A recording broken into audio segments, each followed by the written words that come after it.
What's up, guys? Welcome to another episode of the True Crime Society podcast with Stephanie and Olivia. Hopefully, we have some new listeners today after we've made so many new Instagram friends.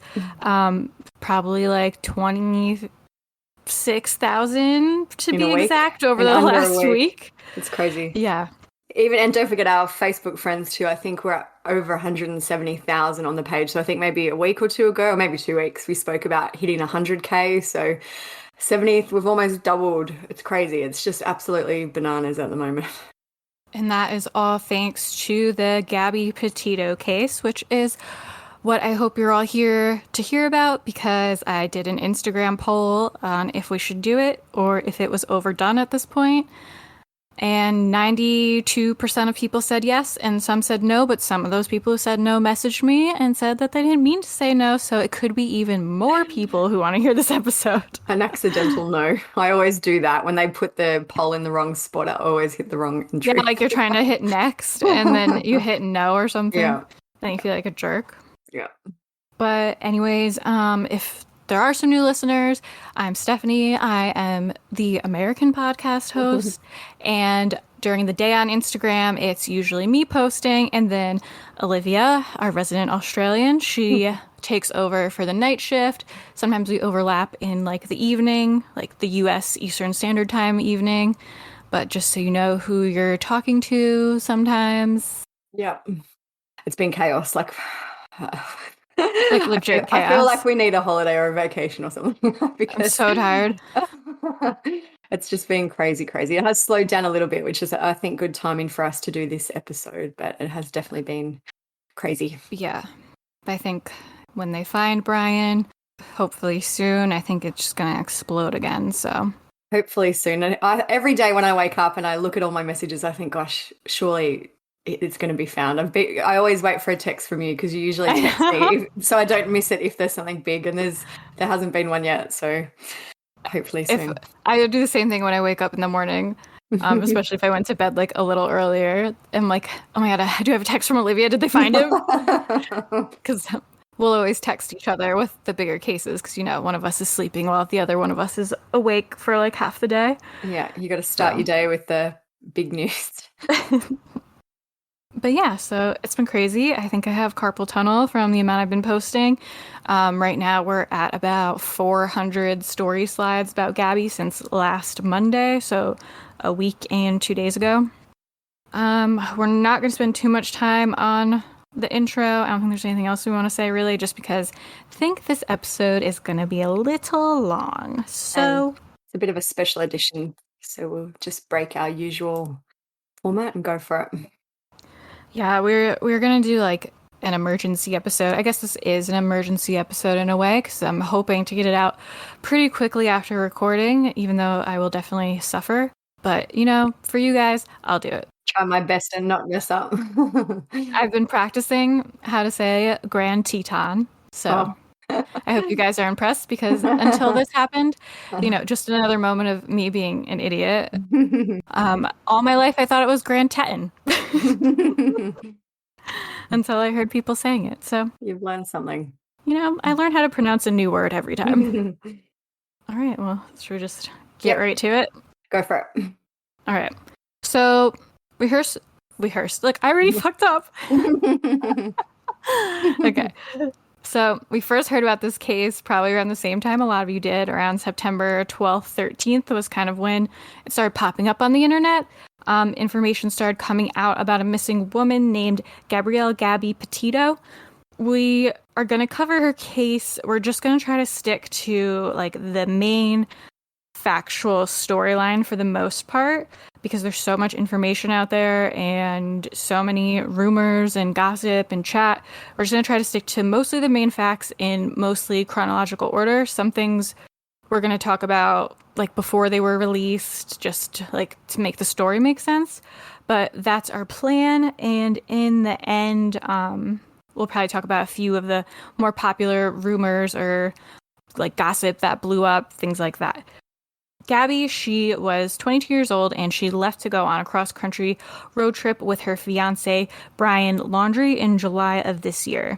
They're traveling in a 2012 white Ford Transit van that they converted to have, like a little bed in the back, like you see on those van life, YouTube, Instagram things. So their social media accounts are still up and they're filled with photos from their travels because Gabby wanted to, well, I guess the both of them, but it was more Gabby's idea, wanted to be like a travel blogger, post their van life, living out of a van. And they even had a website and a YouTube account called Nomadic Static.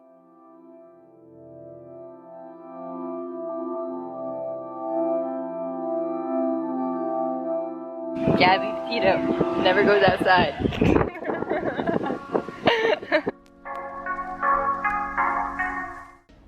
Hello, and good morning.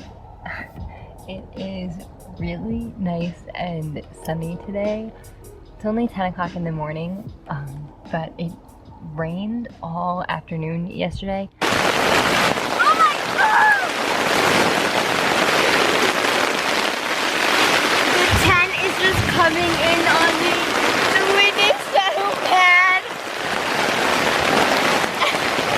I've just been sitting here like this for a while. So, me and Brian just got up and got ready, made the bed in the tent, set up. I think our plan for today is to just hang out here in the tent. Brian's stretching, doing some morning yoga. That's cool. That worked out well. He's looking to steal some of his granola. All the chocolate melted. I know. It's a river of chocolate. Be cautious. You can't keep chocolate in Utah. Not in July. Or in a clear plastic container Yeah. that is always in the sun. I was in the tent this morning, I think that's why. Yeah, she's very beautiful. Like, it's very curated content, lots of landscapes. It's very, it's just a typical Instagram, all the beautiful things. Yeah. Yeah. Wannabe influencer life, but lots of nice pics. Yeah. Some of the captions are more journal-esque, talking about their day. Some of them are just very short. But you guys can check them out because they're still up. If they do get taken down, we do have a decent amount of screenshots posted on our blog. So in case of emergency, you can go there. Brian's also feature a lot of his art. His weird art, yeah. His username is Bizarre Design with some underscores, and hers is just Gabs Petito. Yeah. His bio says, take a hike every day. Bug bites are better than being brainwashed by the media. He's a dick. Taking on van life with Gabs Petito. Yeah, he kind of seems like one of those save the environment people, which isn't a bad thing, but he seems very condescending about it and has some posts about kind of just like hating society as a whole. Kind of seems, even without all of this happening, he kind of seems like a douche. Yeah, exactly. A couple have traveled to Kansas, Monument Rocks, Colorado Springs, Great Sand Dunes National Park, Zion National Park, and Bryce National Park in Utah, Canyonlands National Park, since the start of their trip. So Gabby is originally from New York, like me, girl. But she moved in with Brian and his parents in Northport, Florida about 2 years ago after they got engaged. So regardless of the distance, Gabby still stayed very close with her family who were still in New York. And while she was traveling, she still stayed in touch with them regularly, texting them, FaceTiming them, Snapchatting them, all that. So they pretty much were always kind of in touch with her. The last contact that they had with her, it's still a little confusing. It's kind of more narrowed down now, but basically sometime during the last week of August was when they last really heard from her. In a press release issued at the start of the case, Suffolk County Police, which is New York, they put out a statement and said, according to family, they were last in contact with her during the last week of August. Prior to the last communication, Petito is believed to have been in Grand Teton National Park in Wyoming, adding that anybody with information about her whereabouts should come forward. Gabby's mother, named Nicole Schmidt, she said that she last spoke to Gabby on the phone on August 25th and received texts from her a few days later, but she said she isn't sure if the texts were actually from Gabby because they were a little weird. So we'll get into that part later. Gabby was last seen alive on August 24th when she checked out of a hotel in Salt Lake City with Brian. They allegedly stopped in Grand Teton National Park on August 25th, and their next stop was going to be Yellowstone National Park.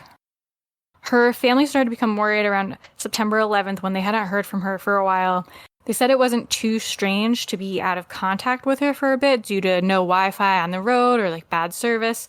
So there was some short stretches where they wouldn't talk to her, but at this time it had been a while, and they decided to file a missing persons report on September 11th.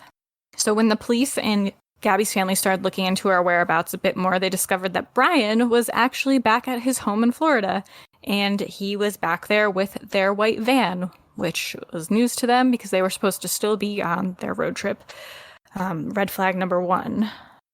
Gabby's mom spoke to the media again at that point, and she said, "I can't say much, but she's no longer with the van. I don't want to say anything more than that, but for people looking for her, I want them to look for her now and not the van anymore."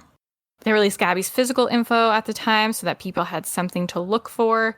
Gabby's about 5 foot 5 inches tall, 110 pounds, with blonde hair, blue eyes, and several tattoos. A tattoo on her forearm says, "Let it be." So that brings us to September 14th, which is 3 days after Gabby was reported missing. Police released a new statement on this date, and we learned that the FBI was now getting involved. The statement says, "The Northport Police Department is actively assisting in this case in conjunction with Suffolk County Police Department, where she was reported missing.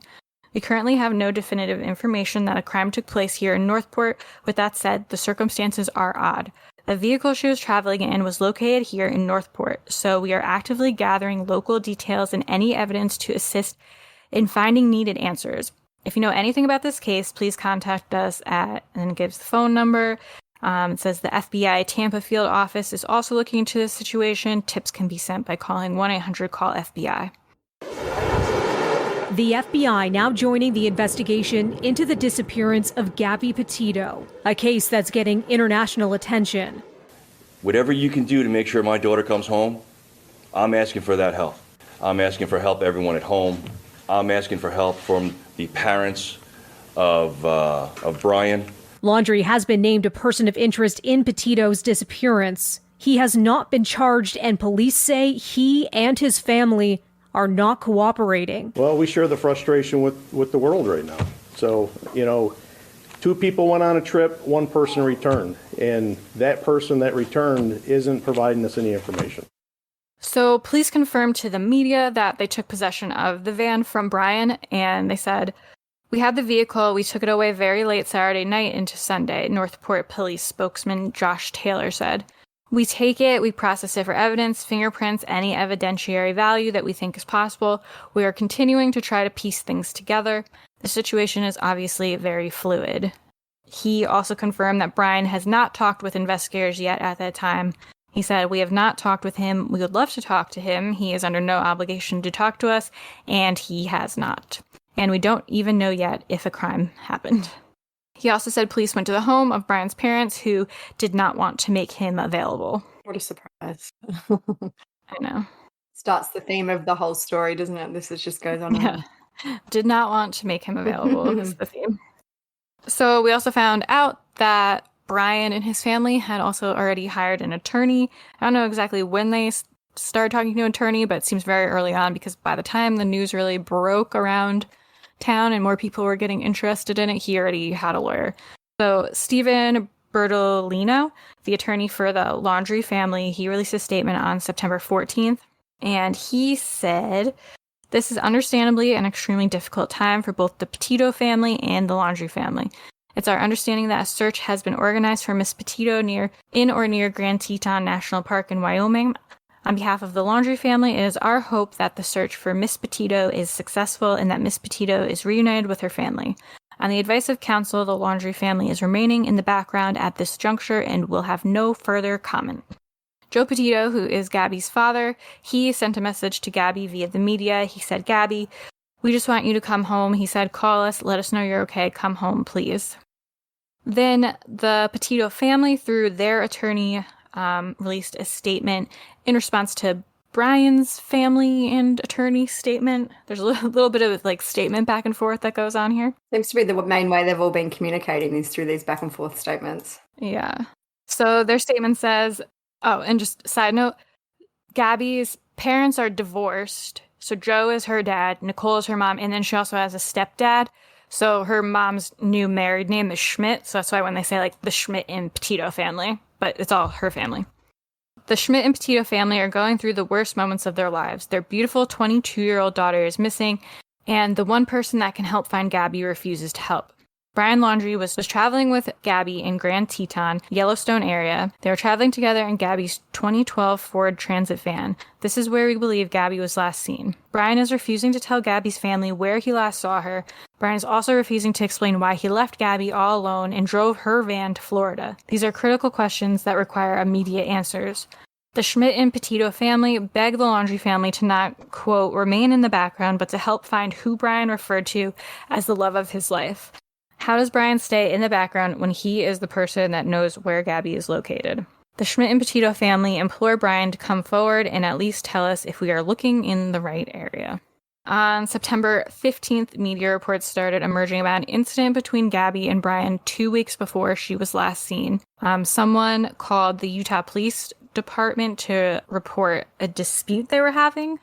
Basically, at this time, we didn't know a lot, but there was a quote from the officers at the time. They said, our officers did respond to an incident involving Brian Laundrie and Gabrielle Petito on 12 August 2021. However, neither Brian or Gabby were the reporting party. Officers conducted an investigation and determined that insufficient evidence existed to justify criminal charges. So that was really all we knew of that at that time, and we'll come back to that in a bit. So police issued another statement on September 15th. In this one, they officially said that Brian was a person of interest. In the statement, the first paragraph just says like what parties are searching. They're looking Northport, Florida, their police department, they're partnering with the FBI, and they're also working with the Suffolk County Police Department and thank them for their assistance. Then the rest of the statement says, several detectives are working around the clock to piece this complex and far-reaching situation together. Gabrielle's vehicle was recovered here in Northport at her home on September 11th, a home shared with her boyfriend, Brian Laundrie, and his parents. The vehicle was fully processed for evidence along with FBI agents Tuesday evening. As of now, Brian has not made himself available to be interviewed by investigators or has provided any helpful details. We know Brian returned here to Northport on September 1st, 10 days before her family reported her missing on September 11th. We have no information that a crime has occurred here in Northport. Brian Laundrie is a person of interest in this case. And then there's a quote here. As a father, I can imagine the pain and suffering Gabby's family is going through. We are pleading with anyone, including Brian, to share information with us on her whereabouts in the past few weeks. The lack of information from Brian is hindering this investigation. The answers will eventually come out. We will help find Gabby, and we will help find anyone who may be involved in her disappearance, said the Northport Police Chief Todd Garrison. The FBI set up a national hotline to receive tips at 1-800-CALL-FBI. This is now our primary tip line. So far, we've received hundreds of tips, which are being vetted through multiple agencies. If anyone has seen the van photograph and information which might be helpful, please let us know. So then they put that statement out, and they also released better pictures of the van, like the stickers on the back of it, what the van looked like. So hopefully that more people would recognize it. So still, same day on September 15th, Gabby's Instagram went down momentarily, and everyone kind of freaked out because, this was just when the case was starting to get a lot of attention. People were looking at her Instagram. Suddenly it was gone. A lot of people were wondering if Brian had removed it, if maybe he had her phone or he had access to her Instagram. Maybe he took it down. But it turns out that Instagram accidentally removed it, and it was put back up the same day. I think that it was taken down because suddenly so many people were looking at her page, commenting on her page. She was getting so many followers all of a sudden, and I think it just kind of got automatically flagged as spam almost in a way, or that something shady was going on. Makes sense. Yeah, I remember someone reminded me in the Instagram messages that when all the stuff happened with Madison Bell, she actually mentioned her Instagram kind of broke because the same thing happened to her, and that she was having problems with Instagram because she wasn't actually missing, but so she knew that. so the one thing helpful we got from her. But yeah, Instagram admitted it was a mistake and they fixed it. So same day still, Fox 13, they obtained and released the incident report from the incident that happened in Utah where the police were called on them on August 12th. I'm not going to get too much into it now just because we're going to go over more of what happened in a bit when we go over like the 911 call that eventually comes out and the body cam footage. Basically, what we learned this day is kind of just a rundown of what happened. It turned out to be some sort of domestic incident, but that they ended up saying it was more so a mental breakdown on Gabby's part and that she slapped Brian. So then everyone was like, oh, wow, like, is Gabby the aggressive one? Was it, most girls anyways are like, I'm still kind of suspicious. But, some people took that and ran with it. Like, well, Gabby's the abuser and blah, blah, blah. Brian must be innocent. It was like a big, big to-do. We have the whole thing on the blog if you want to read it, but it goes over all that. We also learned about one of the last texts that Gabby sent to her mom. She allegedly texted her mother and said, "No service in Yosemite" on August 30th. Nicole, Gabby's mother, she said in articles that she was skeptical that this text came from Gabby. The Petito family released a news statement where they again tried to plead to Brian to try to get him to talk. It says, statement from Petito family lawyer Richard Stafford. Every day the search for Gabby continues. The Schmidt and Petito family becomes more desperate. They're frantically searching for answers and information in their daughter's disappearance while Brian sits in the comfort of his home. Brian claims he wants to sit in the background while we search for Gabby in the wilderness of the Grand Teton and Yellowstone National Parks. Brian left Gabby in the wilderness with grizzly bears and wolves while he sits in the comfort of his own home. In his home. Brian, how could you do this to Gabby? You selfishly remain silent while Gabby is all alone in the wilderness. Brian, your silence is reprehensible. We beg you to do the right thing and help us bring Gabby home. Brian, whatever happened in Wyoming happened. The only thing you can control is what you do now. Tell us where Gabby is. You tarnish your love for her with your silence. The search continues for 22-year-old Gabby Petito, who set out on a road trip with her boyfriend in early July and vanished without a trace. Gabby's father, Joe Petito, joins me now. Sir, thank you for joining us. I'm sorry to talk to you under these circumstances, and I'm hoping that you're going to get the news that you're searching for. Can you tell me the very latest right now with your family's search to find Gabby? Nothing new, to be honest with you, at the moment. We have all the information that you guys have. I wish I had something more to say, but I just don't. Right now, we're just pushing efforts up, trying to do what we can with the information that we got, and just start shooting from the hip and look where we can. The family issued a statement. I'm not exactly sure. And your family issued a statement yesterday talking about how Brian's home in his house with his family, yet Gabby's out there in the wilderness and you don't know what happened to her or where she is. So how do you begin even trying to piece this puzzle together? Yeah, it must be really difficult for the Laundrie family to have their son home while we're looking for ours. So I'm not too concerned with how they're feeling, but the way we're doing it, it's heart-wrenching. We can't. I got nothing that's my only daughter. And I can't right now. I can't give her a hug. I know she needs it. She needs help, and she's nowhere to be found. I don't know. Where to even begin. We're just doing what we can, and it's just difficult. She needs help, and we got to get it to her. The Northport police have named Brian as a person of interest. This is new since the last time you were on this program earlier this week. What do you make of all of these new details that have transpired in the last few days? It's a lot to process. It's not what you thought it was, but August 12th, person of interest, all that's, I get it, from the legal, side of it, but from the family side of it, we don't have Gabby, and as much as I want to care about that stuff, I want to care about finding my daughter first, because that's my first objective. If I don't care what happens to him right now, that can't be my primary focus. If he's going to sit in the comfort of his home, and get home cooked meals while my daughter's out, and God knows where, I don't give two craps about him. I want to make sure that we get my daughter home first, and then we'll start worrying about Brian. So there's been a lot of back and forth in this case between the two families. Like I said before, a lot of statements back and forth. So after their statement, the Laundries, through their attorney, issued another statement.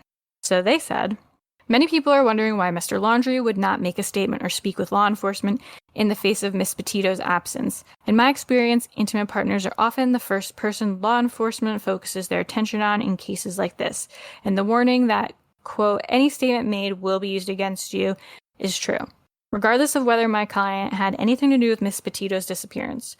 As such, on the advice of counsel, Mr. Laundrie is not speaking on this matter. I've been informed that the Northport, Florida police have named Brian Laundrie a person of interest in this matter. This formality has not really changed the circumstances of Mr. Laundrie being the focus and attention of law enforcement, and Mr. Laundrie will continue to remain silent on the advice of counsel.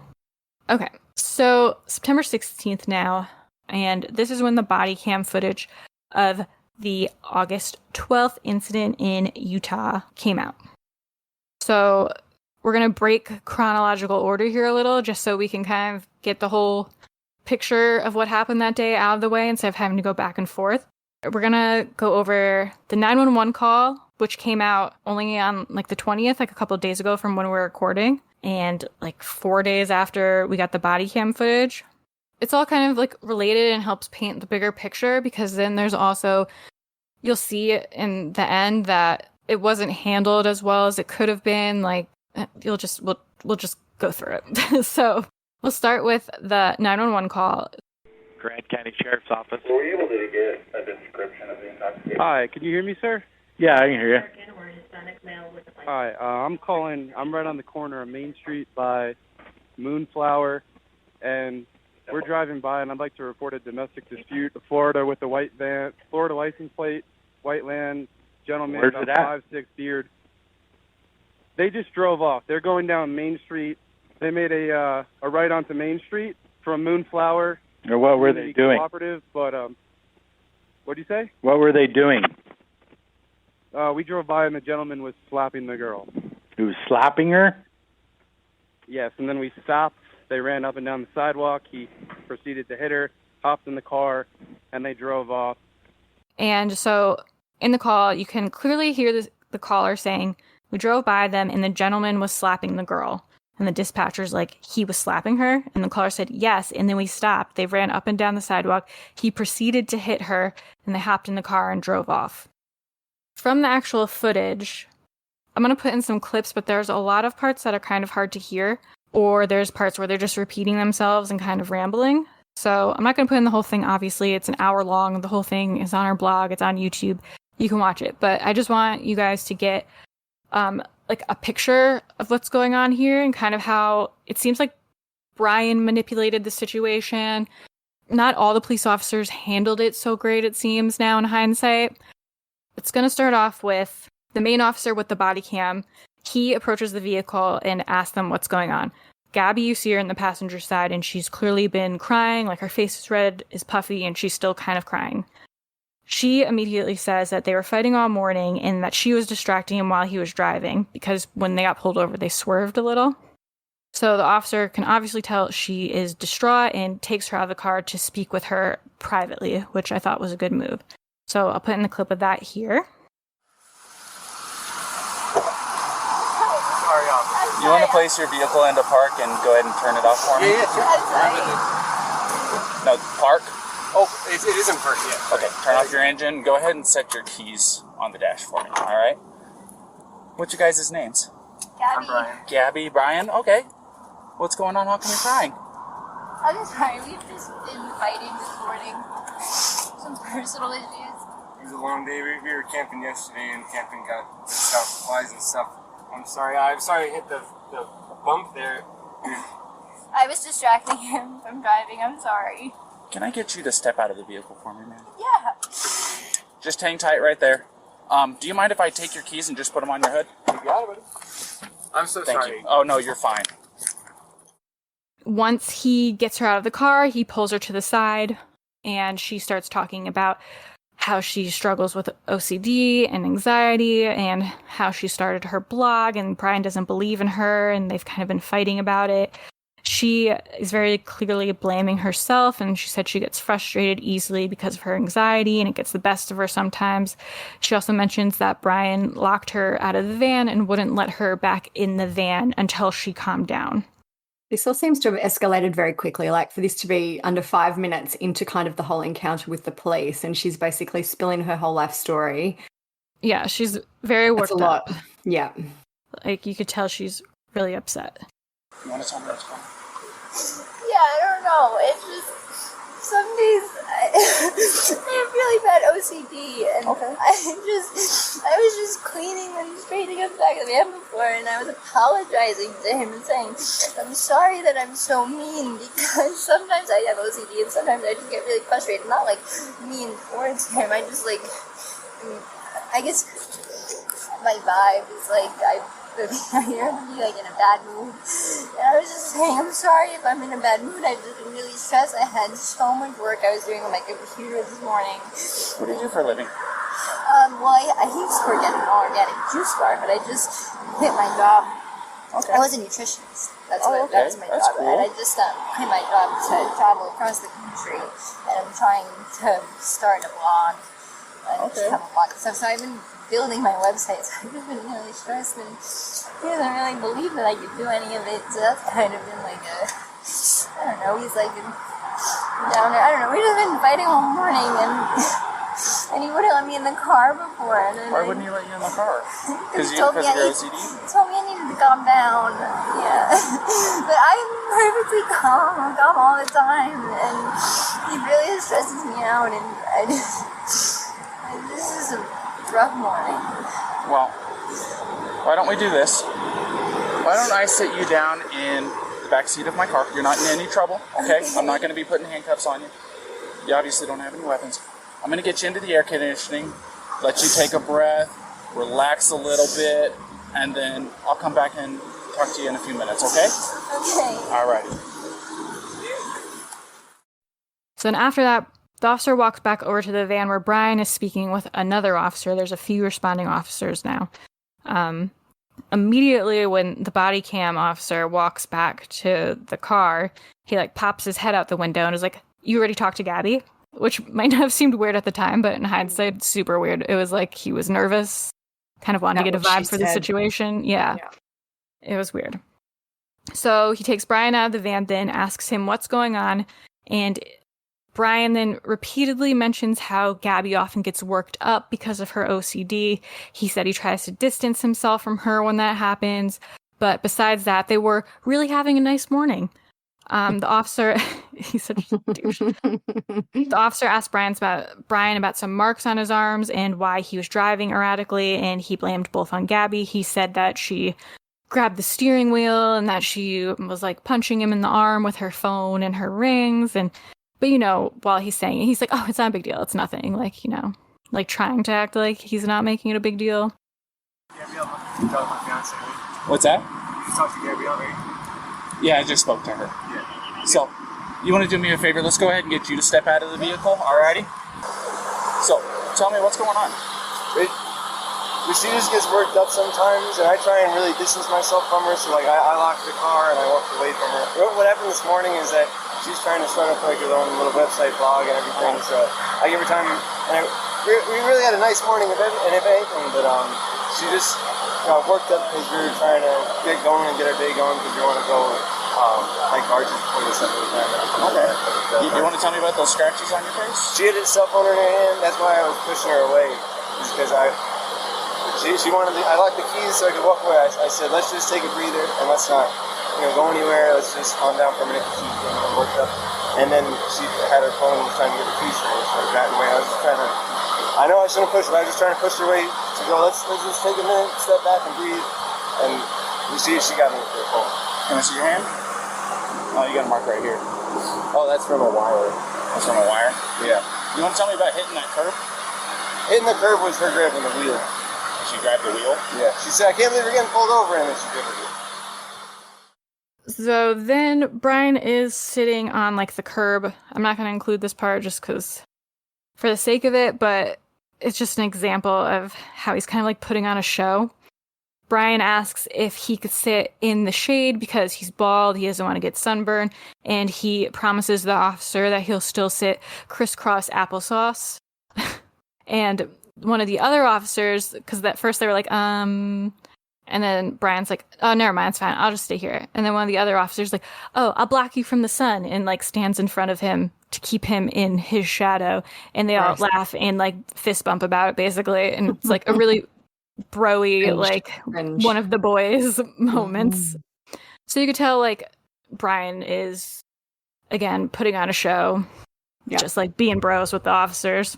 From there, we go back to Gabby. And this part, it's kind of hard to hear because it's the other officer, not the same one that's protecting Brian from the sun. A different officer is talking to Gabby, and Gabby's in the back of the car. And then body cam officer, he's talking over the radio, so that's why it's kind of hard to hear what is being said by the other officer and Gabby. At this point, you can hear the other officer asking her why she hit Brian. And he's like, you slapped him first on the face? And you can see her talking, but you can't really hear what she's saying. She's just like nodding. He asks Gabby if he hit her, and then she kind of starts crying more, and the officer asks where he hit her, and she makes like a grabbing motion over her mouth, like kind of like squeezing her cheeks together. And the officer asks again if he slapped her in the face, and she does the grabbing motion again to her face. So it kind of seems like she's saying like, no, like he didn't slap me, but he grabbed my face like this. Then that same officer that's talking to her, he asks why they were swerving and if they were drinking. And Gabby says they don't drink. And she said she hit his arm when she saw they were getting pulled over to kind of like get his attention. Like, so this officer that has been talking to Gabby, if you watch it, I feel like he's kind of a dick. He's just kind of like a jerk. I don't know. He's not doing anything wrong really, but I just got the vibe that she kind of felt intimidated by him, and kind of he was putting words in her mouth about the narrative that he assumed happened, which was that, you know, she was acting up and she was being crazy and she hit him and she's very distraught, and she kind of was just seeming like she was agreeing with him. Like even when she said they didn't drink, he said to the other officer like, oh, well, they said they don't drink, kind of like making a joke out of it. Condescending. And he probably was kind of leading it to be the narrative that he wanted, which would mean less work for him, you know, less paperwork and less. Yeah, it definitely felt like he was kind of leading her, and that she just, yeah, for one, of course, like she's trying to like take the blame for it so she doesn't get in trouble by Brian later. And she's obviously upset and distraught, and she's just kind of agreeing with what he's saying. But it does seem like he's trying to push like this narrative on her, and like be condescending kind of in a way. The same cop asks if Brian's usually patient with her, and she says, yes, but he gets frustrated with me a lot. But then the audio cuts out because of something they're saying on the radio had to be censored, so you can't really hear what she's saying. So when the audio comes back a couple seconds later, the same cop that I dislike is then explaining, like mansplaining anxiety in relationships to Gabby, and he's talking about his toxic relationship with his ex-wife, and the whole thing is kind of weird, and she's like kind of laughing, but also shows that maybe he has a bias because he was talking about how him and his ex-wife had a toxic relationship because of their mental health issues. So then main cop with the body cam, he comes back over to talk to Gabby. He asks if she like grabbed the steering wheel, and she adamantly for once was like, no, I didn't grab the steering wheel, I didn't even touch it. And she said that she only hit Brian in the arm, like, quickly, like, to get his attention. I'll include parts of this, but they go back to Brian, and he kind of rambles a lot now at this point. The main cop goes back and asks Brian to tell him what happened from the beginning. Some points I took away from it is Brian, he definitely keeps kind of minimizing the entire situation. He keeps saying things like a little squabble, like we had a little squabble and our little disagreement this morning, and he told Gabby to have a little walk to cool down. Like he keeps saying things like that to make it seem like it wasn't condescending as well. Yeah, like you know, our little squabble. I told her to go have a little walk. But we just had a little disagreement there. And the disagreement was just that she was getting a little worked up, and I was saying, "Oh, it's okay, thank you so much." So it was just more of a disagreement, and I just wanted to. What was the disagreement about? It was. I wouldn't even call it disagreement. It was just that I'm dirty and I can't change being dirty. Like I got dirty feet, I got sand on my flip flops and stuff like that. It was that we were at the coffee shop for so long because we were there from 9 to 3. So yeah, there's a few little things, little relationships. I don't be in a relationship, but I'm sure I've been married for over 5 years now. So. There's a lot of little things. I can go. And I get it. Yeah, we really it wasn't. we weren't physical before the point where I said, all right, let's just take a breather and like walk away for a minute. I'll lock the van up and I'll go for a walk this way, and you can go walk that way on the block. You know, because that what is it called, Moonflower? Right, yeah. You know, nice areas. You can go either way. It's all shaded. So let's go for a little walk and breathe and come back. Because we're happy with it. He also tries to say that the frustration kind of came to a head because there's a lot of flies around there, and they made Gabby frustrated, and he got dirt in the van. But then again, makes a kind of joke like, but he's a messy guy and he can't help it. He can't help getting dirt in the van because he doesn't wear shoes. So then he's kind of explaining about what happened, where they actually started fighting, where people probably started taking notice. He kind of tries to like get ahead of it in a way and tries to say people probably heard because he got loud. And he says that he got loud because he was telling her to walk away and she wasn't doing it. And so he was trying to be like, look, I'm being loud and people are looking at us now. Like, you better walk away. Like, you're being embarrassing, kind of, to try to get her to leave. So he said that that's probably what got people to start paying attention to them. She was trying to take the keys from him. Personally, I think that it seems like she was scared that he was going to leave her. He told officers he was backing away while she was trying to grab the keys, and he kind of like does this motion with his hands, like, you know, if you're backing away with your hands in the air, like very victim-like, like, I was just backing away, like I was just trying to get away from her and she kept lunging at me. He keeps bringing up that he was trying to de-escalate the situation by putting space between them, and that's why he kind of like pushed her a little bit just to get her to back off. Cops ask about the marks on him. He has some marks on his arms and shoulder and stuff. And he says that Gabby was swinging at him with rings and wearing rings and with her phone in her hand. After all that, Brian turns on the charm again and he says, I'm fine and I love Gabby. I hope she doesn't have too many complaints about me. Okay, I'm fine and I love Gabby. I hope she doesn't have too many complaints about me. I'm just, I feel bad I had to get so public. I was just trying to be loud. Overall, the whole time, Brian's just like putting on a show, acting like he's this chill, mature hero for dealing with Gabby, who's mentally unwell. Crazy. Yeah, like he's the martyr for dealing with her. There's also a gross moment, which I didn't realize until I watched it back again. It's like you can't really hear it, but when you do, you're like, what the fuck? So there's a moment where police ask Brian if he's on any medications. He says something that's censored out. Then for some reason they ask him if he knows if Gabby's on any medications, which, like, go fucking ask her. He says, well, yeah, she's crazy. And then they like all laugh and basically like fist bump again. And they're like, oh, like Gabby's crazy as shit. But then he says that he's joking. He's like, no, I'm just kidding. I'm not sure. Not that I know of. But that was like not a good look. There's a Facebook post that's going around that's really good that we'll put in our blog or in our Instagram stories or whatever.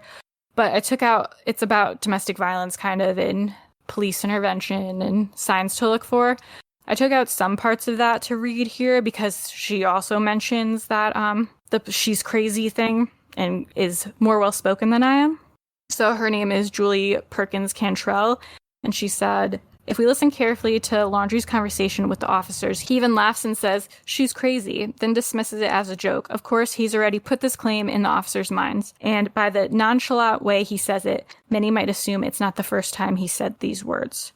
So while viewers and officers start wondering if perhaps the target is crazy, the abuser plays the part of the poor patient partner who has to deal with this irrational person. In the video, Laundrie mentions Petito's anxiety and her OCD, painting her as an unstable partner.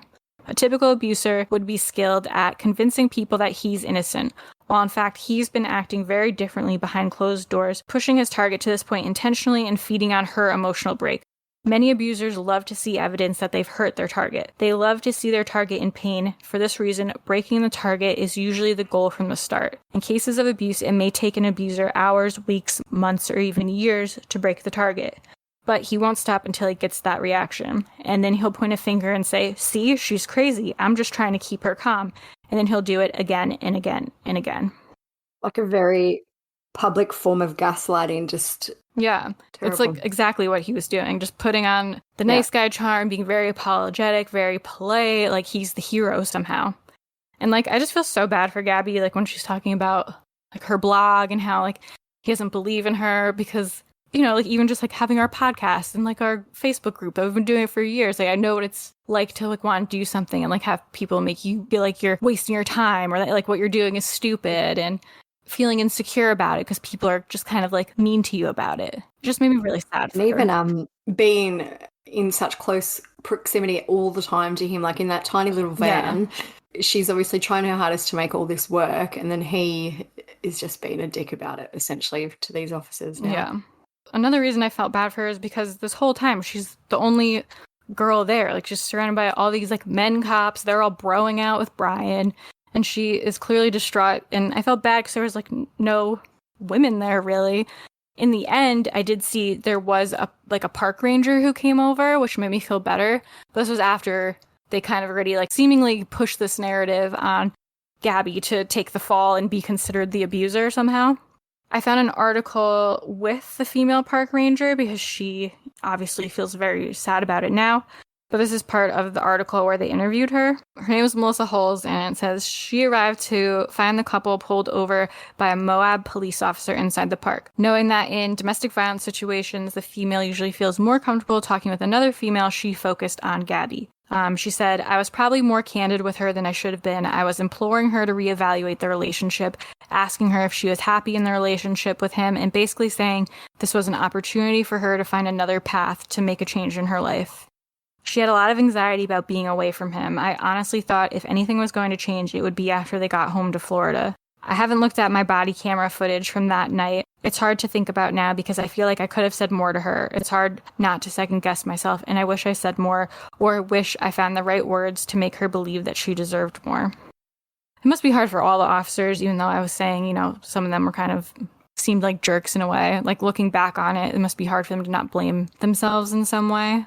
And I'm not like talking it down or anything like that, but it was a relatively minor dispute in the scheme of things. Like I'm sure of the things that they see in terms of domestic violence, like actual beatings and you know, things like that. This wasn't that. It seemed, you know, on the surface, just like a minor disagreement or a fight or whatever. So, you know, I do agree that they would probably feel terrible now after everything that's happened. And the reason I wanted to play the 911 call before this, even though it didn't come out till later, is because the guy in the 911 call clearly said he saw her slapping her multiple times and like continued to slap her. But the police wrote in the incident report that no one had mentioned that he had hit her. So a lot of people are saying that it seems like there was some sort of miscommunication.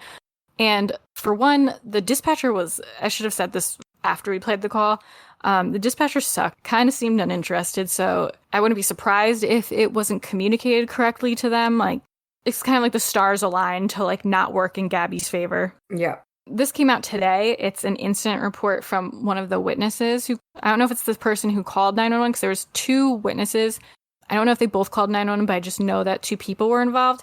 And people were asking one of the reporters who's been covering this on Twitter, Brian Enton, if the person who wrote this report is the person who called, because both accounts seem a little different.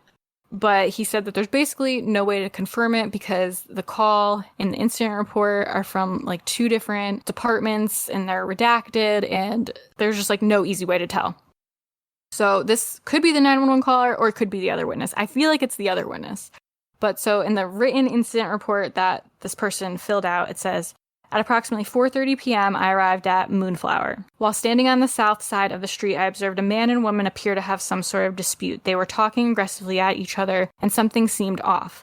At one point, they were sort of fighting over a phone. I think the male took the female's phone. It appeared that he didn't want her in the van. He got into the driver's seat and she followed him. At one point, she was punching him in the arm because she was trying to get in the van. She eventually climbed in and over him and over to the passenger seat. I heard her say, "Why do you have to be so mean?" I wasn't sure how serious this was. It was hard to tell if they were play fighting. But from my point of view, something didn't seem right. It was as if the guy was trying to leave her and maybe take her phone. Not sure, but wanted to help out. I noticed another person had called this in, and as I left the store, I noticed a police officer and gave him my contact info. So it does seem like he was kind of trying to lock her out of the van. She was scared of being left and take her phone, so she'd be left with no phone in like the middle of nowhere. It's a shame that didn't happen now that we know what did happen. True. So basically, in the end, Gabby was almost arrested for domestic violence by the officers after Brian's account, and Gabby kind of falling on the sword for it. But Brian and Gabby both said they loved each other so much that they didn't want to press charges. So police separated the two of them for that night, put Brian in a hotel, and left Gabby in the van. And then the two obviously met up the next day. And that was that. Gosh, it's such a saga, isn't it? So for such a short running case time-wise, there's just so much information. When the body cam footage first came out, and just kind of the way it was spun and the way the officer, because we didn't know when we got the body camera footage that he had hit her, because the 911 call didn't come out yet, and the incident reports didn't come out yet, and the police incident report said that like they weren't aware of him hitting her. So at the time, it was easy for people to be like, oh, wow, Gabby is really having a tough time and seems like her anxiety and OCD is really getting to her. So you start wondering other things that could have happened besides Brian killing her. But then once that stuff came out, you're just like, holy shit, like how was this the 911 call about him slapping her multiple times? And then that like wasn't even brought up. So it's just, it's been a lot of ups and downs. I know, crazy. Yeah, so since I just talked a lot, now Olivia's gonna finish the job. One thing I'll just quickly add in before I start my part is that sometimes I feel like we've been laughing or, like making a joke or something. We're absolutely not joking about the situation. And we know it's a super serious and terrible and horrific situation, but some of the things in relation to this case are stupid. Like Brian is a bit stupid sometimes, so it's those things that we are maybe making a little bit light of. It's absolutely not the situation. So speaking of, I forgot to say, along with him saying like, I'll sit crisscross applesauce out of the sun, they also offered him water. It was in a plastic water bottle. And he was like, no, I don't drink out of plastic bottles. It's like, fine then. God. I hope that you dehydrate. But yeah, he's that type of person where it's like, really, dude? You could just be like, oh, no, thanks, I'm fine. That's a good example of the things that we might have laughed at. So, don't come at us and say we're being disrespectful, because we are absolutely not. It's just some of these things are ridiculous, which is why we bring them up. All right, so we've been going for about an hour. So I thought at this point in the episode, it may be good just to do a bit of a quick recap of the things that we know so far, just because your brain might be exploding. So back on July 2, Gabby and Brian left in their van for the cross-country road trip. They both posted a bunch on their Instagram pages. August 12 was the incident that Stephanie just spoke about, where the police responded to kind of a domestic violence call. No charges were filed. August 19, Gabby posted a YouTube video beginning our van life journey, which documented the initial stages of their road trip. August 21, Gabby's father and stepmother spoke with Gabby for the last time on a FaceTime call with her while she was in Utah. August 25, Gabby posted on her Instagram for the last time. It was a photo of her holding a little pumpkin and it said Happy Halloween. August 30, Gabby's mother receives these alleged final communications from Gabby's phone, and the family believes that Gabby was in the Grand Teton National Park at that time. And then we are at September 1, where Brian goes back to Northport alone. September 11 is when Gabby's reported missing, and that's the same day they found the van at Brian's house. September 13, the local authorities and the FBI released the information to the public. And then it just goes on a bit more about the investigation. So, that's kind of where we are as of this point in this episode. After that, we learned Gabby and Brian were in Moab. There was a lot of talk online about if they could possibly, Gabby's disappearance could be related to the case of two murdered women in Utah. I think it's Kylan Schultz and Crystal Turner were found murdered 5 days after they were last seen at Woody's Bar in Moab, Utah on August 13.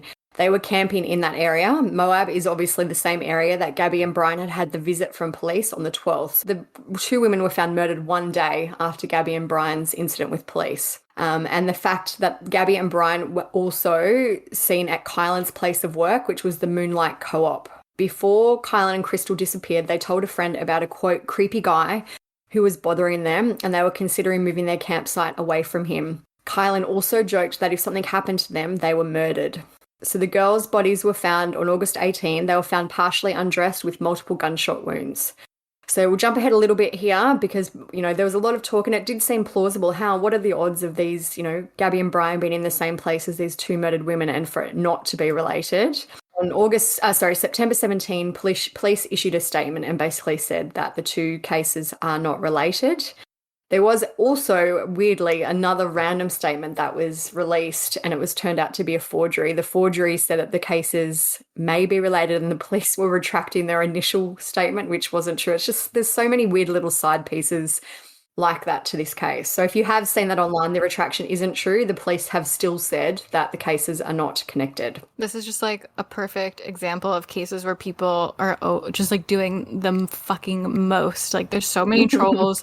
There's so many people putting out fake information, so many crazy, like ridiculous theories. It's the type of people that give regular crime cause, like not crime fans, like I'm not a fan of crime, but like regular people who are interested in crime a bad name, and then we get lumped in with all the crazy people. And we talked about in our little chat as well about, like, imagine what the police are dealing with in this case. Even the messages that we get, there's just random messages that about things like maybe it's connected to this, or have you noticed this? And it, like, these things are sometimes ridiculous. Obviously, sometimes helpful, but also sometimes ridiculous. So just think, gosh, imagine trying to wade through all this information as a police officer trying to find Gabby. Yeah. Sometimes it hurts the investigation more. Like I remember with Delphi, it was the same thing. And they said, don't just like send us in your theories. We just need facts. We don't want to know that someone you saw in 1999 might be the, We don't want to know that a dream you had and a bad feeling you got at the grocery store when you walked by a guy who looks kind of like the suspect. It's ridiculous. All right. So back to September 16. So we jumped ahead a little bit just for that statement, but back to September 16, the Petito family issued another statement to the Laundrie family through their attorney that says, Christopher and Roberta Laundrie, we are writing this letter to ask you to help find our beautiful daughter. We understand you are going through a difficult time and your instinct to protect your son is strong. We ask you to put yourselves in our shoes. We haven't been able to sleep or eat and our lives are falling apart. We believe you know the location where Brian left Gabby. We beg you to tell us. As a parent, how could you let us go through this pain and not help us? As a parent, how could you put Gabby's younger brothers and sisters through this? Gabby lived with you for over a year. She was going to be your daughter-in-law. How can you keep her location hidden? You were both at Jim and Nicole's house. You were both so happy that Brian and Gabby got engaged and were planning to spend their lives together. Please, if you or your family has any decency left, please tell us where Gabby is located. Tell us if we are even looking in the right place. All we want is Gabby to come home. Please help us make that happen. So you can kind of tell the desperation of this family because essentially, where do you even start looking at this point? I know, it's crazy. They could be anywhere. They would travel so many miles that, how would you even know where to begin? If I was her family, I would want to strangle Brian and his family. So we're at September 17 now, which was Friday. There are some media articles released about the case, nothing really groundbreaking, just the usual kind of chit-chat. Police confirmed that they'd spoken with Brian's sister, but there was nothing really of note that had come of that conversation. They also organised a vigil for Gabby that night in Northport. And the police released a super helpful missing persons report to the public. And basically the whole thing is redacted. All it is the header for the police department and then it's all black redacted. So you can't read anything. I don't know what the point of that was. I guess just to stop people asking for it. Yeah. So September 17, now the next day, police went to the Laundrie home. They were seen coming and going with brown evidence bags. And we kept seeing statements that Brian was still not cooperating with the police. The police chief was there and he told them that Brian was not in the family's home and police do not know where he is. He could be anywhere. To be clear, though, he did not say the police were looking for him. So I think we'd always kind of assumed at this stage that Brian was there. He just wasn't cooperating with the police. The family weren't letting him speak to the police. We also left out the day before when the police had like a little press conference or something, the officer for Northport Police very confidently said that they know where Brian is the day before this, because I'm assuming they just thought he was at home. It was never ever on the table that Brian might not be in the house. Yeah. Essentially. It was never considered. And then so 24 hours later, they're like, actually, we don't know. We kind of lost him. So we finally learned after this kind of police search that the police had no idea where Brian was and that his family had not seen him since Tuesday. So this is Friday. So this is days and days and days. It's not hours, it's days and days and days. Mm-hmm. There's a quote from Jody Goldberg, who I think is a reporter. It says, just spoke to the Laundrie attorney and Brian Laundrie's whereabouts are unknown at this time. The FBI is currently at the Laundrie residence removing property to assist in locating Brian. As of now, the FBI is now looking for both Gabby and Brian. Mm-hmm. This is where it all kind of starts to get even messier. It's just a big, big old mess right about now. Yeah, because now we have 2 searches, 2 different states. No idea no idea really where they should be searching for Gabby. General idea, but no real specific locations. Mm-hmm. So there's also a really good timeline that we found on Reddit, which kind of points to the fact that Brian was alone at the end and that Gabby may no longer be alive. We've spoken about a lot of the timelines before, but basically Gabby texted her mum and Snapchats a friend on August 27, said that she was heading to Yellowstone. On August 29, Gabby's friend said they'd planned to speak on the phone about meeting up in Yellowstone, but Gabby never answered the phone. On August 29, Brian asks a couple in Coulter Bay Village in Grand Teton for a ride to Jackson. He offers to give them $200. He says that Gabby is in the van working on their social media and that he had just spent a couple of days camping in the middle of nowhere. She says that for someone who was camping for a few days, Brian didn't look or smell dirty.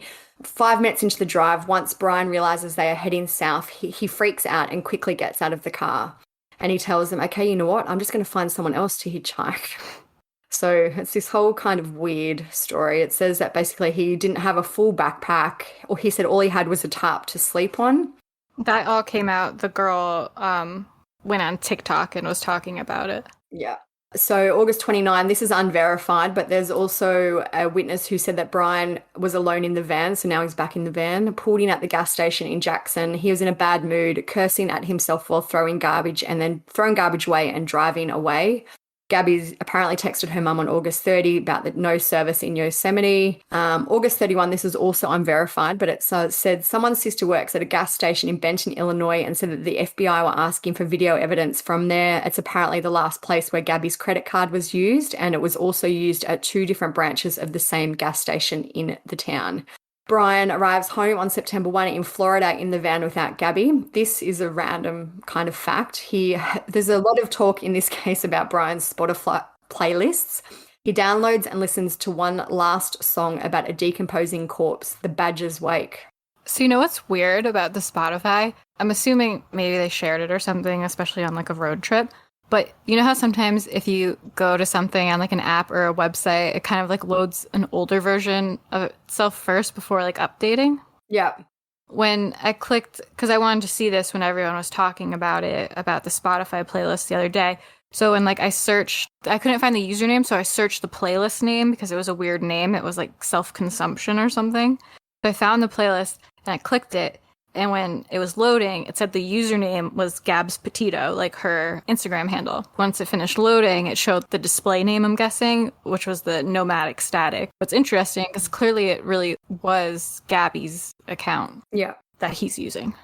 So the timeline kind of goes on. It says September 10, Gabby's mum says that Brian and his family ignored her calls and texts asking where Gabby was. And then on September 17, there was an unverified spotting, I guess, or, sighting of Brian walking in the woods behind his home before the police arrived. He was seen with headphones in, dark shades, shaved facial hair, fully shaved head, dark shirt and sweatpants. There's a neighbor, it says, he took off on foot when people started showing up. A friend of mine is a neighbor of the parents and got a kid on live feed showing pictures of him walking down the street with sunglasses and headphones. So again, that's an unverified, but sounds like it could be him. There's pictures. Looks like him, but some people are saying it's not. So if you want to see the pictures, they're on our blog or Instagram. One kind of point of contention in those pictures is that he had corded headphones on, and we believe he had AirPods. So people were saying maybe he took the corded ones because he wouldn't have anywhere to charge the AirPods wherever he was planning to go. Mm-hmm. So we also learned that the brown paper evidence bag that the police had been seen removing from the Laundrie home, they contained items belonging to Brian. These were used by the police and, I guess, sniffer dogs to try and find him in the 25,000-acre Carlton Reserve. So we learned that Brian took his vehicle there on the Tuesday and that somehow the vehicle made its way back to the Laundrie house on the Thursday. So that's a weird... On the Friday, when they were at the house, the car was there and they were looking through the car. It's a silver Mustang. They were taking stuff out of the car. And reporters said that day, reporters that were at the house, that Brian's parents told the police officers that he left on foot. And then, of course, now it's suddenly, well, no, he left in the car. And now the car's back at the house. So it's like, again, they're lying and just wasting time. And I can't, yeah, anyway. I was just going to say, I can't believe they're still getting away with this, but they are. So anyway. Police also said at this time that they didn't think Gabby was with Brian and that they didn't believe anyone else was in danger, which is weird. You know, that's another thing. Like, no threat to the public. Thanks for letting us know. And the thing, it always blows, we've spoken about this before, it always blows my mind that they said that without even knowing what had happened to Gabby at this stage, because how do they know? Like, he could be a psycho serial killer. Yeah. For all anyone knows. Anyway, they also kind of started tracking Gabby and Brian's phone. They said that they couldn't live track them, but they got access to kind of all their GPS and past data, so they could see where the phones had been. So then things started to kind of happen, thankfully, for Gabby's family. It was September 19 and the FBI announced that they were searching the Grand Teton National Park for clues in this case. There was randomly, which I feel like this was actually probably a pretty big break in this case. So there were some travel bloggers called Red, White and Bethune, and they posted that they believed they'd seen Gabby and Brian's van while traveling through the Grand Teton National Park on August 27. They posted the footage online everywhere. And shared it with authorities. So you can just see they're driving along a road. I think they said that they were going to camp somewhere and there was no space. So they turned around and went somewhere else. But you can see Gabby and Brian's van, and there's been a lot of analysis and investigation into the footage of the van. And I do think that you can see the van door shut as this dash cam, as these bloggers drive up to it. What do you think about that? I'm always the first one to not believe any of that. I think that the Delphi case and any big case has tainted me of people sending me pictures of things extremely zoomed in or with like a different resolution or like a different filter, being like, doesn't this blur look like a person in the shadows? And I'm like, no, it's just like weird pixels or a tree. So I'm always the first one to not believe any of this. But someone on Twitter like enhanced it and slowed it down and zoomed it in. And it definitely does look like the door is closing as they're approaching. Yeah, looks like it's just kind of open, not the whole way, but it's open. So I guess that kind of tells you that there might have been someone in the van at that time. Yeah, it looks like someone got into the back of it, and then there was a pair of sandals on the ground behind it, which, yeah. I mean, they could look like Brian's or Gabby's, so it's hard to say, but... There's also some talk online about if you can see someone in the kind of field, I don't know if that's the right terminology, but in the area near the van, there's people say you can see someone there, and it's speculated that it might have been Brian because that was, which I'm getting ahead of myself, but we'll find out why soon. But I'm not 100% sure on that. No, that's maybe. Don't believe that. Like, I see that there's something there, but I don't know. It could just be a rock, or it could be, I'm just not feeling tree it. branch or something. Yeah. Anyway, so police also on this day posted more about the search for Brian. They said there's a tweet. It says the search for Brian Laundrie continues Sunday morning in the Carlton Reserve. A team of more than 50 looking for anything of note. And this is interesting. After his parents say this is where he went, we continue to corroborate all information in the search for him and Gabby. So we learned that Brian's family were the ones who moved his car from the reserve to the family home. Their story was that Brian apparently drove the car there on the Tuesday. They must have, I still don't really understand how they know where the car went. Maybe because they knew where to go and look for it, apparently. Brian drove it there Tuesday. Somehow the family knew where it would be. They went to look at it on Wednesday and they found a note from law enforcement or like a parking inspector or someone saying that it would be towed if it wasn't moved. And then when they assumed Brian would drive it back himself, and when he didn't by Thursday, they went and picked up the car and brought it back. So that's just a whole weird side note. I have lots of questions about that. Yeah, the whole thing's suspicious. They lied to police twice now, because first they said he left on foot when he really left by the car. Then on the Friday they were there and the car was there. They still didn't tell the police that they went and picked up the car. So this all just kind of came out after, when it suited them. Yeah, and they were also saying that they were worried. Now they're saying that they're worried that Brian might have hurt himself, which doesn't add up, because then it's like he went to the reserve to hurt himself with the car, and then told you guys like, hey, I'm just like gonna go kill myself in the reserve. Can you guys pick up the car in like a day? Thanks. It just doesn't make sense. So after this, then we got the news that nobody wanted. Gabby's remains had been found in the Grand Teton National Park. That when the news started to break, they didn't obviously say it was Gabby, but we kind of knew. It said the Teton County, Wyoming coroner just confirmed to be a body found in the Teton National Park. He says they do not know the identity or the gender yet, says it's in a very remote area. So thankfully, it was only about an hour in between this kind of breaking news that they held a press conference. They didn't say much. It was a very emotional press conference. The FBI agent was in tears.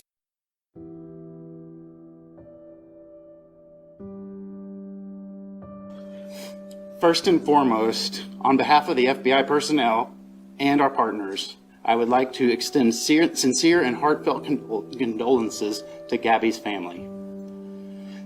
Joe and Tara Petito and Jim and Nicole Schmidt. As every parent can imagine, this is an incredibly difficult time for the family and friends.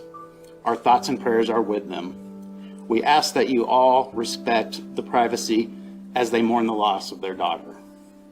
As you are aware, FBI personnel, in coordination with our partners at National Park Service, the Forest Service, Teton County Sheriff's Office, and Jackson Police Department, have been conducting an investigative activity in the vicinity of the Spread Creek dispersed camping area.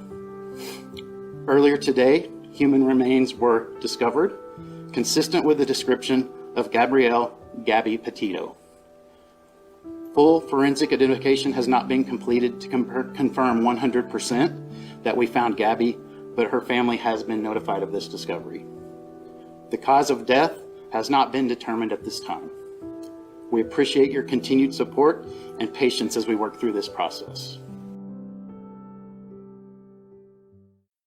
So basically the only updates are that the body did belong, it hadn't been formally identified, but they believe the body belonged to Gabby. There was no cause of death confirmed yet. It was an ongoing investigation, and then the police wanted to speak to anyone who'd been in contact with Gabby or Brian, and that they said an autopsy would be conducted on Tuesday the 21st. So that was, I think, 2 days after the body was found. It was also the weirdest press conference I've ever seen. I just need to make this known. They started right off with, I want to give condolences to Gabby's family. And we're all like, what? No, just went right in. Nothing had even been confirmed yet. And they're offering. I do appreciate it that they didn't keep us waiting. Usually there'll be a press conference at 10 p.m. It was pretty quick. At least we knew straight away. Pretty straight away anyway. It was very sad, though. I had a tear in my eye when I heard it. Very sad news. The FBI released a statement after the press conference. I won't read it all. There's all on the blog, but these are kind of the main points from it. It said, today the search revealed human remains consistent with the description of Gabby Petito. Full forensic identification has not been completed. We do not know the cause of death. We appreciate your patience. And then it offers condolences to her family. It speaks about where they found her. It said the vicinity around the Spread Creek dispersed camping area remains closed to the public until further notice. This is an active and ongoing investigation, so we ask the public to maintain distance from, everyone there. And basically then it just asks for any tips or information to be submitted to them. So I guess, it's a sad end, one that wasn't totally unexpected, and at least it didn't drag on forever, that they got some type of answer as to where Gabby was. Her dad put out a beautiful photo of Gabby. It's her up against an angel wings mural. He just did a broken heart, # Gabby Petito, and he wrote, "She touched the world." So it was even though the police had said it wasn't confirmed, the dad confirmed it pretty quickly. Yeah, I mean, what are the chances it's not her?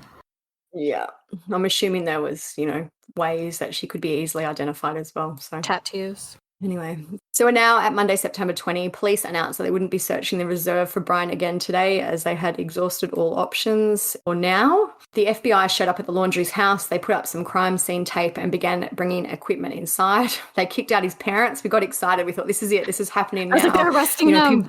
People are getting arrested. What's happening? But then they went back into the house. So there's some tweets from the site. It says boxes and boxes of evidence going into the FBI van, and they executed a court-authorized search warrant at the Laundrie house that day. And the police did tell kind of the public to get off the scene because it's a crime scene. So the search warrant is online. It's 9 pages. We'll put the whole thing on the blog. We won't obviously read it because we'll be here for 3 days, but You can read it online. They've basically given authority to search every word related to computers, hard drives, disk drives, computer-related operation equipment, email storage, digital photos, external hard drives, any digital documents such as notes, passwords, encryptions. This includes all data files, password-protected files, images, text, internet browsing history. And then these are some highlights from the probable cause section. It says the timeline written by detectives for the search warrant covers a series of messages between Petito and her family, including odd messages to her mother received on August 27. There was also a report that the van was detected by a license plate reader on the Sumter Boulevard exit of I-75. The timeline states that a white Ford Transit bearing Florida tag QFT G03 entered the city of Northport on September 1 at 10:26 a.m. Gabby's cell phone was turned off for about 15 days and was last on or around August 31 or September 1. Gabby had not been seen since August 27. According to the search warrant timeline, Nicole received a text from Gabby on August 27 that read, "Can you help Stan? I just keep getting his voicemails." I'm assuming that's just like a legit typo, and missed calls. Stan is reportedly Petito's grandfather. According to Schmidt, Petito never calls him Stan, and this strange message made her concerned that something was wrong with her daughter. That was, now that we know, the last message, not the one about the Yosemite no service. This seems to be the last message that Nicole got from Gabby. Inside the vehicle, which we think is probably the van, crime scene technicians found the external hard drive at the centre of the September 15 search warrant. Police believe the storage device might have viable digital forensic data on it that can help them with their investigation.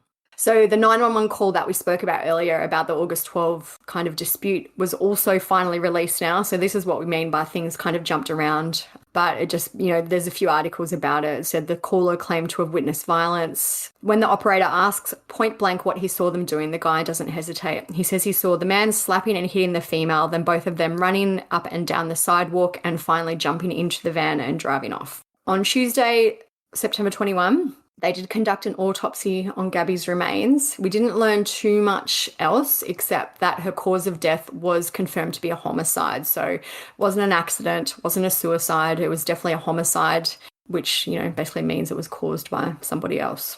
And technically they confirmed that it was her. Yeah, that's true. This bit of info is from USA Today. It says the Teton County coroner in Wyoming confirmed the remains of those of Petito, 22, and initially determined her manner of death was homicide. But the coroner, Dr. Brent Blue, did not disclose a cause of death pending final autopsy results, the FBI said in a statement.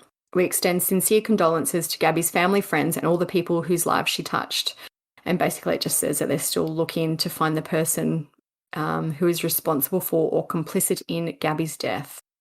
So we're now at the day that we're recording, which is September 22.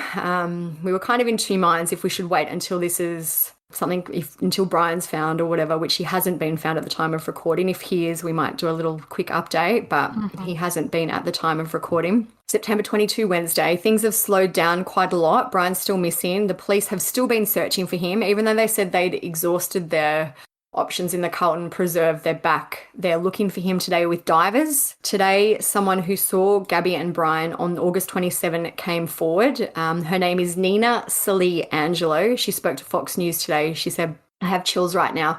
It's crazy because it wasn't like we just passed them on the street. It was a full-blown incident." So this is another incident in public apart from this August 12 one. This is on August 27. It says that Nina told Fox News she and her boyfriend were in town for a wedding and they went out to lunch at a restaurant called Mary Piglet's between 1 and 2 p.m. and they saw Brian arguing with a waitress. And that was the same day that the travel bloggers captured the van footage on their dash cam, so 4.5 hours after this restaurant incident. And Nina said she couldn't overhear the conversation fully, but that she believed Brian was arguing with restaurant staff about the bill or money. She described his body language as aggressive and said he left and came back about 4 times. At one point, Gabby came inside and apologized for Brian's behavior, and she said that they reported the incident to the FBI and said that Gabby appeared visibly upset and that he hounded staff at the Mary Piglet's restaurant. So this might give you a kind of insight if it's, I'm assuming it sounds legit, so it might give you an insight into kind of the... Yeah. And it seems like, I don't really know. This is just me going off of all the stuff we've heard so far. It seems like she must have died either this night or the next day. Because It sounds like it was very soon. Yeah.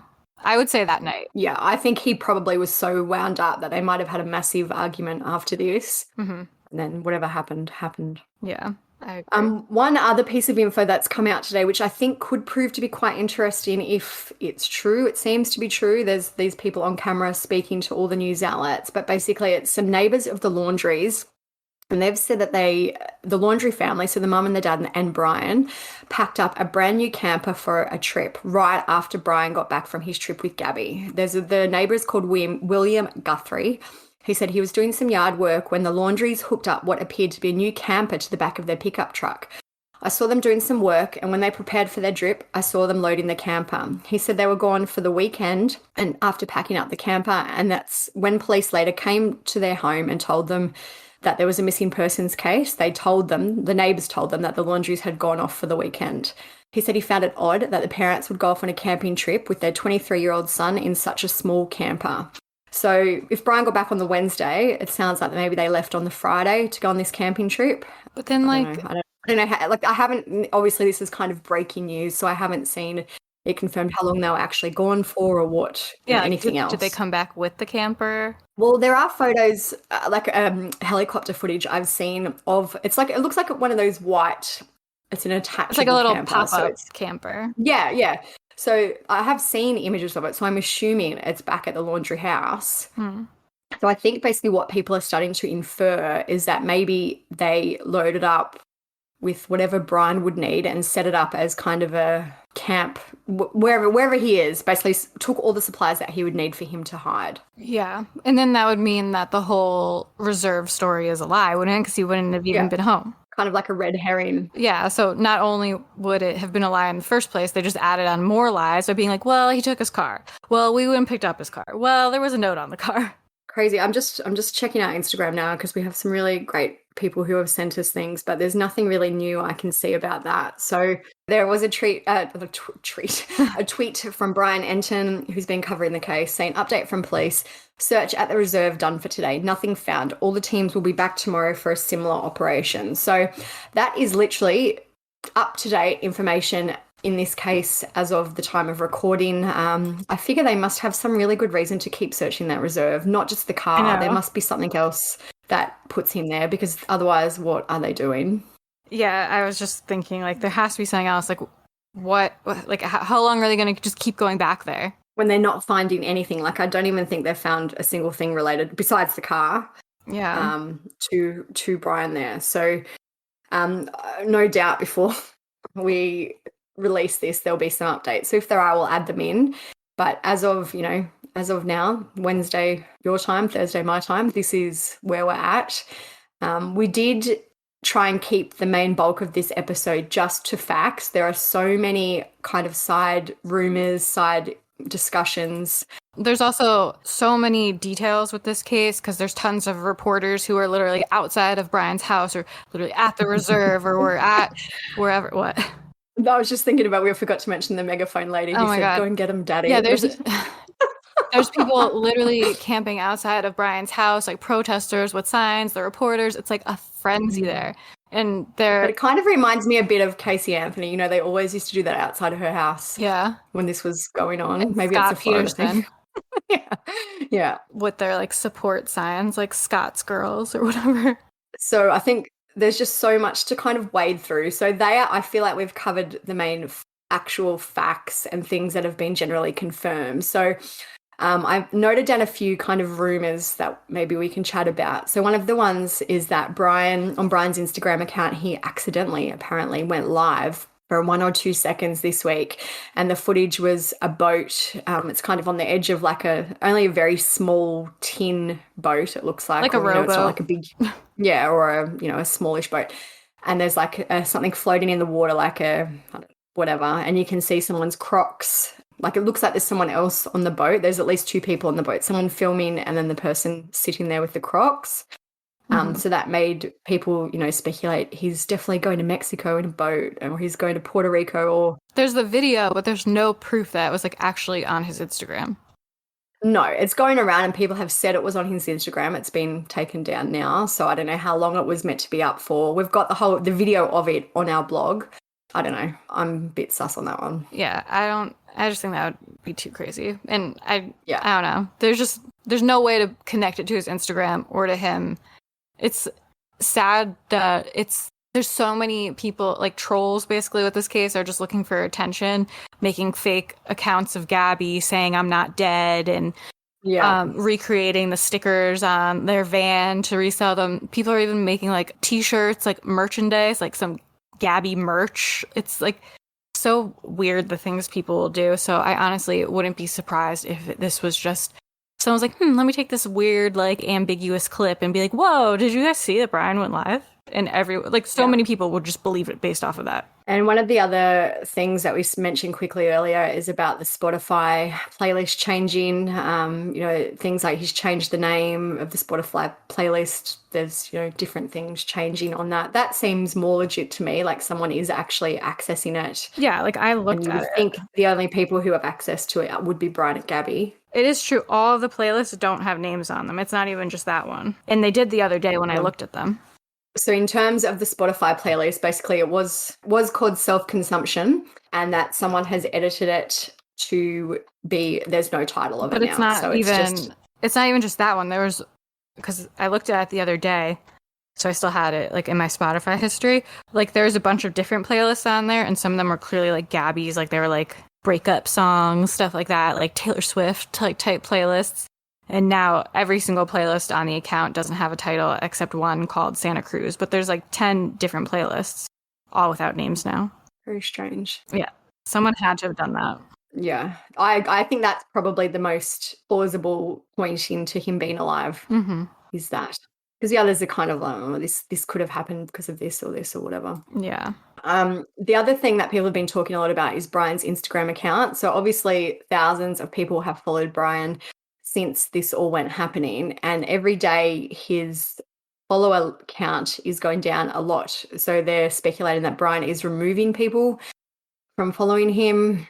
I don't know about that. The other thing is that the people who he's following go down every day. So I think someone messaged the page today and said that he'd lost 2 followers overnight, so he must be removing them. But I also think that these people are probably removing themselves or deactivating because they don't want to be associated. Like he's only following, I think, 43 people like that. So it wouldn't be that hard to go through the list and harass people. So it wouldn't surprise me if people are removing themselves or deactivating or, if I was whatever. I think one of his followers or whatever, if I was being followed by him and it's like he only had 40, 50 followers, I would want to remove myself. Like the amount of people who are interested in this case, going through his list, taking screenshots of them, being like, who are these people for really no reason?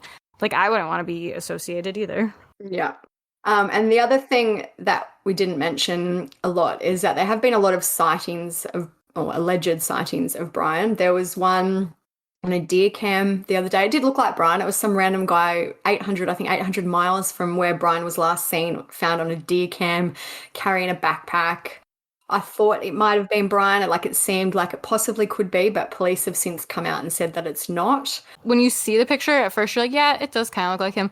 But then if you do like a legit side-by-side of them comparison, it doesn't really look much like him at all. There's, and I feel like he's a very generic looking guy. Yeah, the other guy just has they just have totally different like face structure. So one other kind of sighting of Brian was in Venice in Florida. There was people who called the police and said that they believed they'd seen someone with the same backpack as Brian. For some reason, his backpack seems to be his most identifying feature.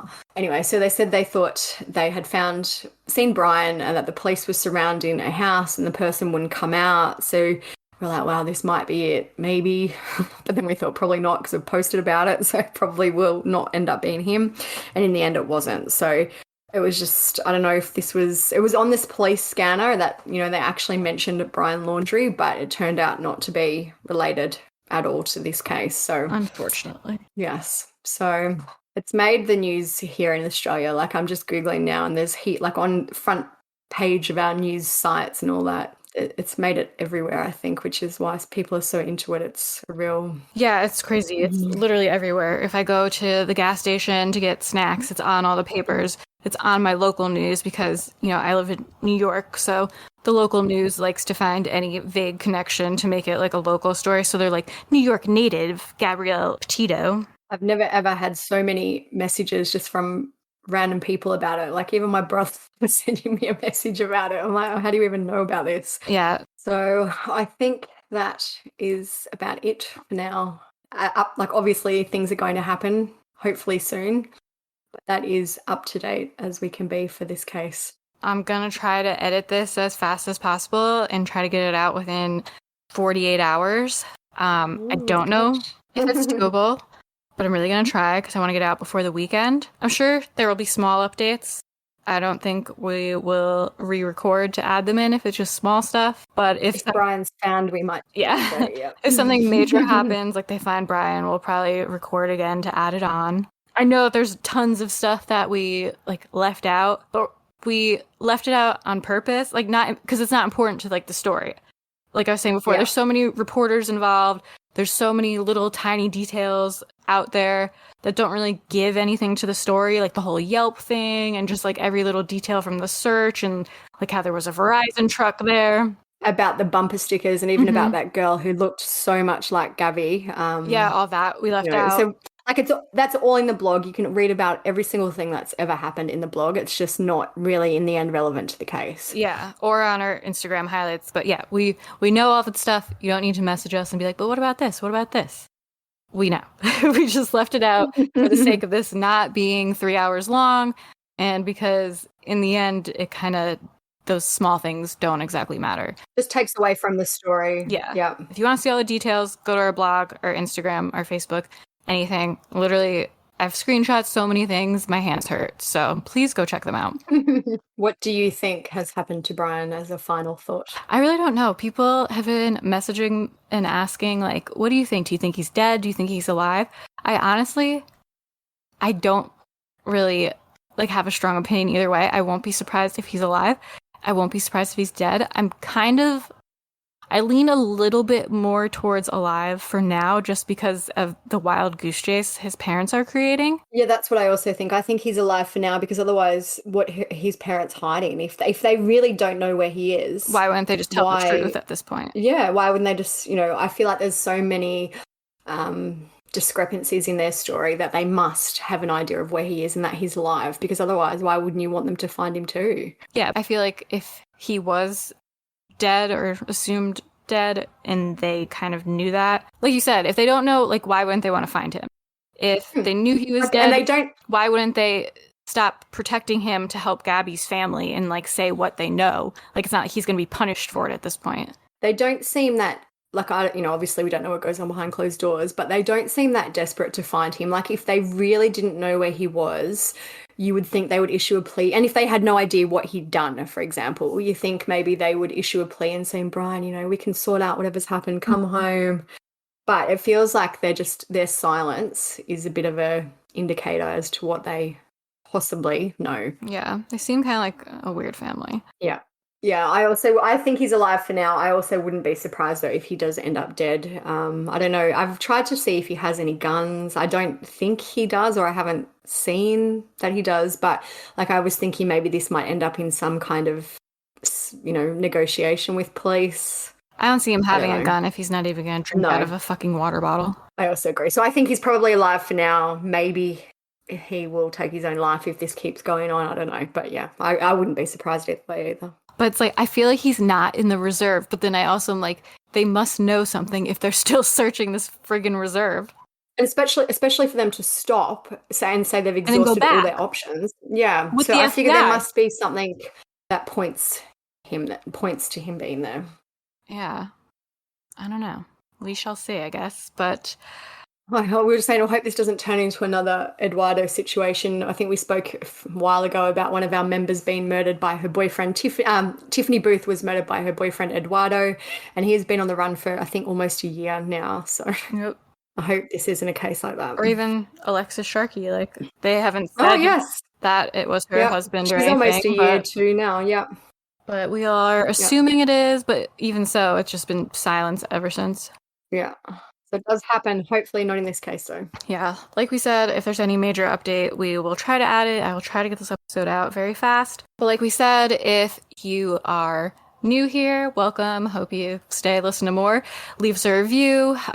Sometimes we beg for them. So if you listen on Apple, leave us a review. And as we said a billion times throughout this episode, check out the blogs. We'll put all the photos, documents, everything on there. Instagram, I've been posting on there a lot more, like live updates.